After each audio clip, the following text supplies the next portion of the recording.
Mr. Speaker, pursuant to Clause 9, I hereby notify the House of my intention to offer a resolution as a question of the privileges of the House. The form of my resolution is as follows.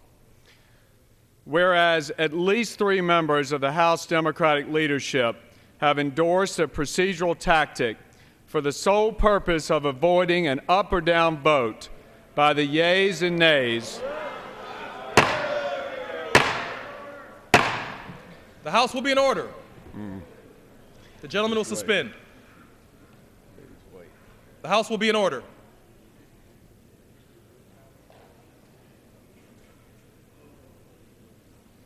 Members will take their seats and cease all conversations.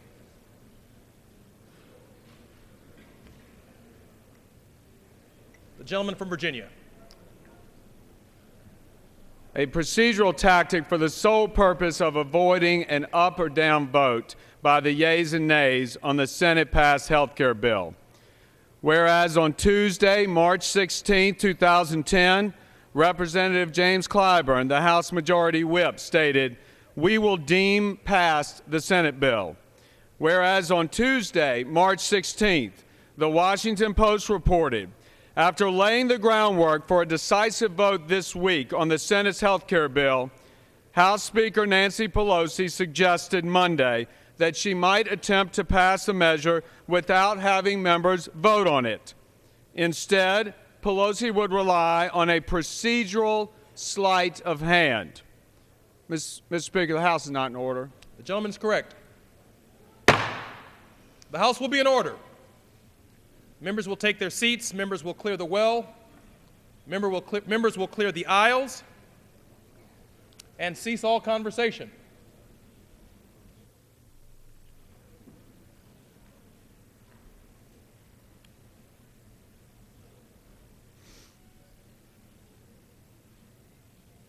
The gentleman from Virginia.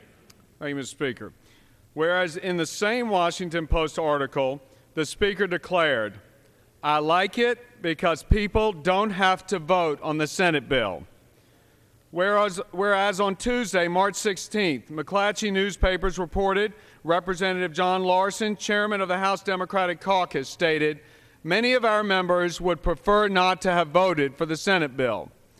Whereas on Tuesday, March 9th, U.S. News and World Report reported Pelosi gaffed, telling the local elected officials assembled that Congress has to pass the bill so you can find out what's in it away from the fog of controversy. Whereas on Tuesday, March 16th, the Washington Post editorialized, "What is intended as a final sprint threatens to turn into something unseemly.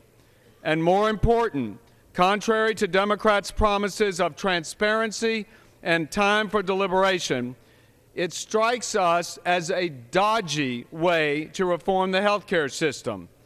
Democrats who vote for the package will be tagged with supporting the Senate bill in any event." Mr. Speaker, the House is not in order. The gentleman will suspend. The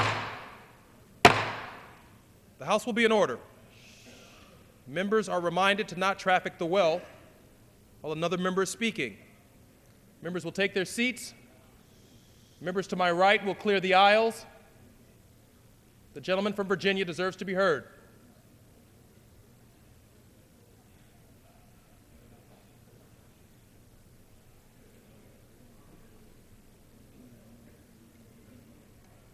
Will members please take their seats and clear the aisles, and staff as well. The gentleman from Virginia. Thank you, Mr. Speaker. Whereas on Tuesday, March 16th, the Cincinnati Enquirer editorialized, "This disgusting process, which Democrats brazenly wish to bring to conclusion this week, is being done with little regard for the opinions of a clear majority of Americans who, while they may believe health care reform is necessary, think this particular approach will take our nation down the wrong economic path."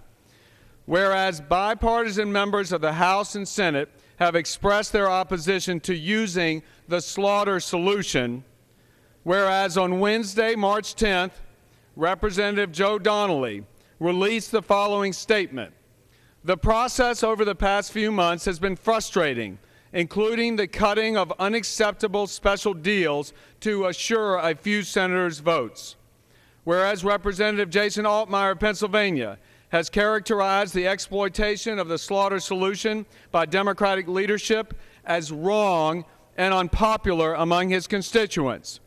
Whereas on Friday, March 12th, Politico reported on a memo sent from Representative Chris Van Hollen, chairman of the Democratic Congressional Campaign Committee, to freshman and sophomore House Democrats that stated, "At this point, we have to just rip the Band-Aid off.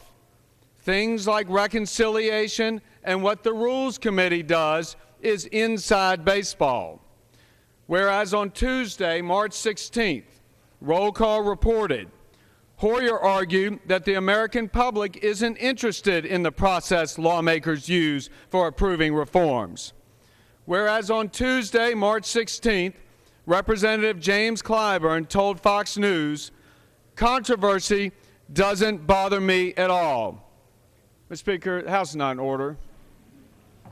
Gentlemen will suspend. The House will be in order.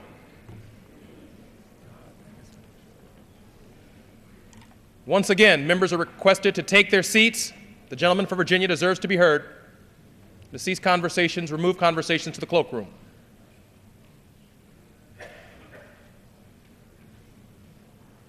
The gentleman from Virginia. Thank you, Mr. Speaker. Whereas the Democratic leadership of the House has conducted a calculated and coordinated attempt to willfully deceive the American people by embracing the slaughter solution. Whereas resorting to the slaughter solution in this circumstance is being done to intentionally hide from the American people a future vote that members of Congress may take on the Senate-passed health care legislation. Whereas the deceptive behavior demonstrated by the Democratic leadership has brought discredit upon the House of Representatives, and whereas the Democratic leadership has willfully abused its power to chart a legislative course for the Senate health care bill that is deliberately calculated to obfuscate what the House will vote on in an illegitimate effort to confuse the public and thereby fraudulently insulate certain representatives from accountability for their conduct of their offices. Now, therefore, be it resolved that the House disapproves of the malfeasant manner in which the Democratic leadership has thereby discharged the duties of their offices.